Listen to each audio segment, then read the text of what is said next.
The FGV Arbitral Tribunal orders the automatic removal of Mr. John Charles Textor from the management of Botafogo's SF. April 23, 2026.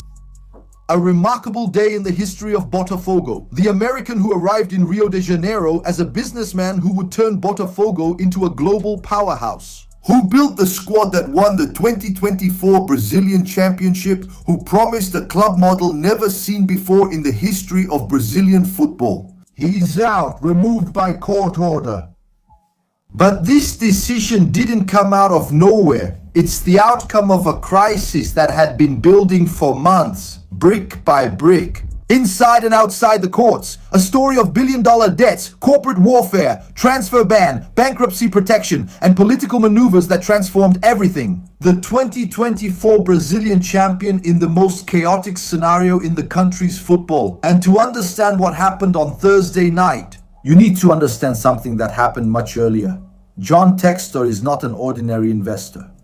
He is the architect of a football business project called multi-club ownership, the idea of controlling several clubs at the same time, sharing players, coaching staff, data and infrastructure to be more competitive compared to the others. The holding company that controls these clubs is called Eagle Football Holdings, listed on the London Stock Exchange. When John Textor bought 90% of Botafogo, Botafogo joined this network, which already included Lyon from France and Molenbeek from Belgium. The promise was of globalized football, with a talent pipeline, elite structure, and more. International ambition. And for a while, it worked. Botafogo became Brazilian champion. In 2024, they won the Copa Libertadores in the same year. The club's name regained continental stature. And John Textor showed up at the games. He provoked rivals, gave controversial interviews, and he became the most recognizable face of the project.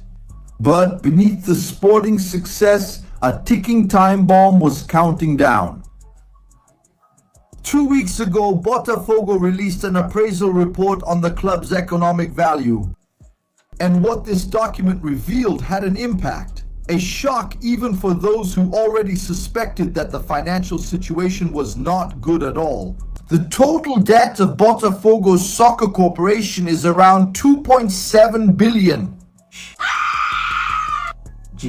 And out of that amount, 1.6 billion is short-term debt. In other words, it has to be paid within 12 months. Just last year, the deficit was 287 million reais. And what's most impressive is that this happened even with the operating revenue growing.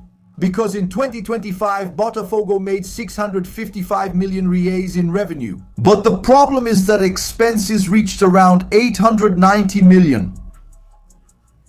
In other words, the club spends more than it brings in, and the difference is covered by new debts. The financial situation wasn't just bad. It was structurally unsustainable, and when a debt grows out of control, it starts to show up in the most visible places. And in soccer, one of the most immediate indicators is the transfer ban, the FIFA punishment that prevents the club from registering new players. Oh, and then there are the athletes. Internal delays with the current squad. There are 2 months of overdue salaries, image rights payments, and FGTS contributions. If this isn't settled, by the 3rd month, the athletes would have the legal right to terminate their contracts with Botafogo at no cost. And the request for bankruptcy protection was precisely an attempt to block this possibility. That's exactly what you're thinking. The Brazilian club that won the 2024 Libertadores can't fulfill its commitments to its own team, to its own squad. To understand the issue, the crisis at Botafogo, you also need to understand who is in charge and who is fighting for power. Formally, 90% of Botafogo's SF shares are controlled by Eagle. The other 10% are controlled by Botafogo Social. But Eagle is no longer controlled by John Textor. Ares Capital Corporation, the main creditor of Eagle Football Holdings, appointed the London-based company Cork Gully as the judicial administrator of Eagle.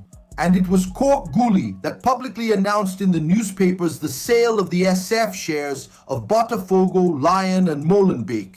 For the Botafogo fan, the impact was direct and straightforward. The Brazilian and Libertadores champion was being sold in a foreign newspaper ad. The club and the SAF treated the episode merely as a standard English-style legal notice, but the image for the Botafogo fan was devastating.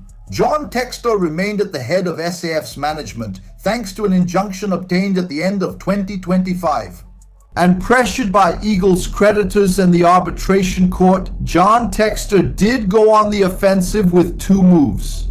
Two almost simultaneous moves. The first was to call an extraordinary meeting at Botafogo to make a capital injection of 124 million reais, which he himself would inject out of his own pocket. The money would be used to pay off short-term debts and also to ensure the cash flow for the season.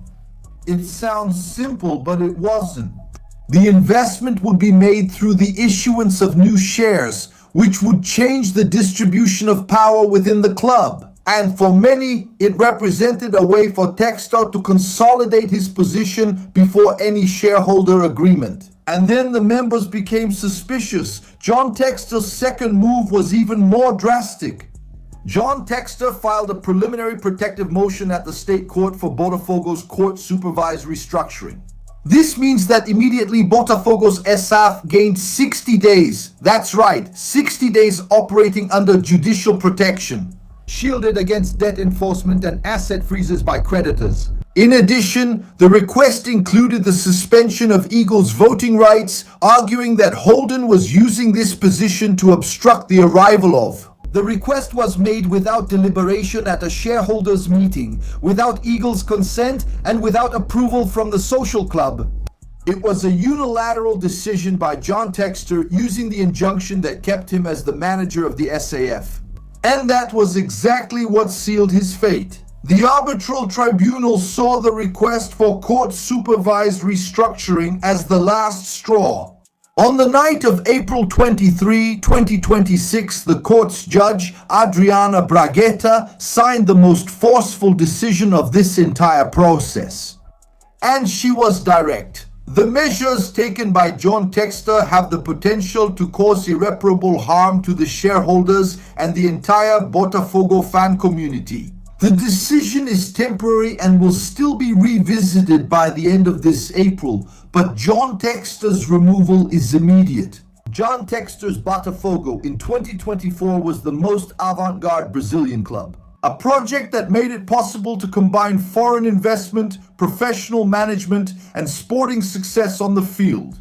But football always demands its price, and the bill that arrived for Botafogo in April of this year, 2026, has a lot of zeros. 2.7 billion to be more precise. In debt, transfer ban in effect, delayed salaries, a shareholder dispute before the arbitral tribunal, a filing for court-supervised reorganization, and a businessman removed by court order.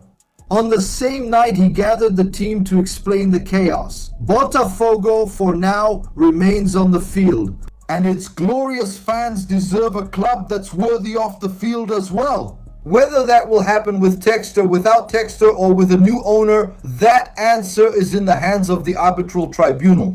And it will be decided in the next few days. And you, Botafogo fan, do you think the club has a way out with or without John Textor? Leave your comment below and don't forget to subscribe to the Lance channel.